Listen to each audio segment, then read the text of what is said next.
Do you guys remember Resident Evil Reverse? That online PvP game that was supposed to be bundled and released with Village all the way back in May of 2021?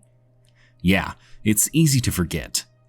Well, it's finally coming out on the 28th of October 2022, and Capcom just released the beta for some early access playing.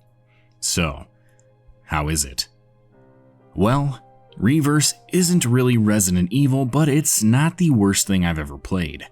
That said, it certainly isn't going to change the industry. The game is quite simple. You begin as a human character. You can choose from Chris Redfield, Jill Valentine, Leon S. Kennedy, Claire Redfield, Ada Wong, or Hunk. All in all, not a bad starting lineup. They certainly went with the most popular characters, but I'm hoping to see an expansion to this roster in the future. Assuming Capcom doesn't just immediately drop this game. You spawn into one of two currently available maps, the Baker Household or the RPD. These maps aren't exactly breathtaking. They're quite small and not dynamic in the slightest. It's mostly flat ground with a couple rooms. The RPD staircase is the only area so far where you can actually achieve some high ground. I'm certain they'll release more maps with the full game, but I hope they're better than these. Once you're in, the game is on. Each character has unique weapons and abilities that can be used in this deathmatch, with some special weapons such as the rocket launcher and spark shot able to be found around the map. To be clear, you are not teaming up with other human players in this. Everyone is your enemy. However, you can choose to ignore certain players in order to go for some players that might be worth more points. One prominent example is the revenge kill. If someone just killed you, they will have a little skull icon above their head. If you manage to bag them, you get extra points. Once you're killed as a human, you will transform into what the game refers to as a creature. Why did they choose to call them creatures instead of BOWs or even bioweapons? I will never know. I guess to simplify it for the general audience that might not be super invested in the franchise, but think about that. That's just dumb. You are able to morph into one of 5 creatures upon your human death, depending on how many vials of virus you were able to obtain as a human. These purple vials can be found pretty easily around the map, but will be main fighting points, so you have to stay alert. In order from weakest to strongest, here are the creatures you'll play as: the Fat Molded, the Hunter Gamma, Jack Baker, Nemesis, and Super Tyrant. Much like the human characters, these creatures all have 2 special abilities that you can use to fight your way to the top. When you die as a creature, you respawn again as a human, and the cycle continues. The goal of the match is easy: get the most points in 5 minutes.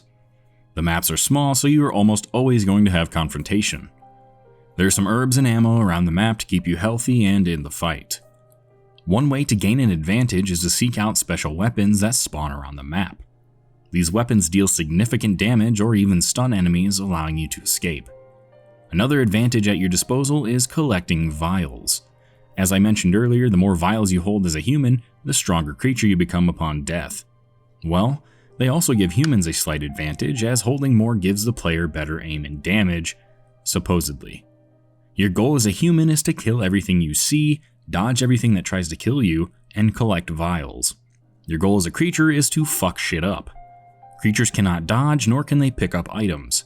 They also slowly die over time, whether an enemy damages you or not. So really, just start running and swinging at everything you can, while you can. It's actually pretty enjoyable to play as some of these Resident Evil Goliaths. Once the match is over, players gain rank and are awarded RP.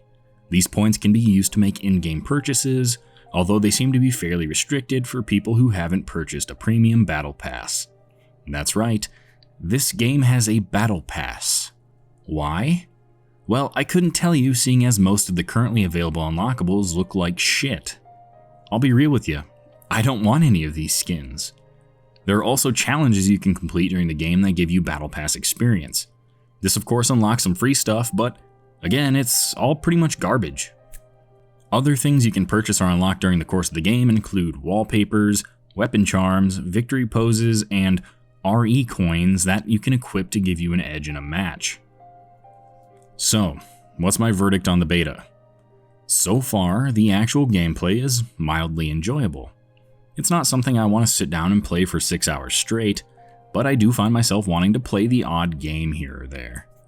It's especially fun when you start to snowball and get huge kill streaks, but on that same note, it can be annoying when you get stun locked and killed multiple times in a row. Get good, I guess. The maps are definitely lackluster. I know it's the beta, but if the 2 maps I chose to showcase are representative of the upcoming maps in any way, I'm definitely not impressed. I think Capcom is going to have a hard time keeping players due to a lack of any meaningful goals or motivation to grind RP. So far, the unlockables and even the items you get with the premium battle pass just straight up suck. That could change, of course, but why not tease us with the good shit in the beta? I think somewhere along the line, Capcom just forgot about Reverse and handed it off to the C team to maybe make a quick buck. I'll probably end up playing it more with the full release, but I just can't see this game having any sort of meaningful life a few months from now. That's all for today. I appreciate you watching. Keep an eye out for a potential update video depending on how well the full release is. Until next time.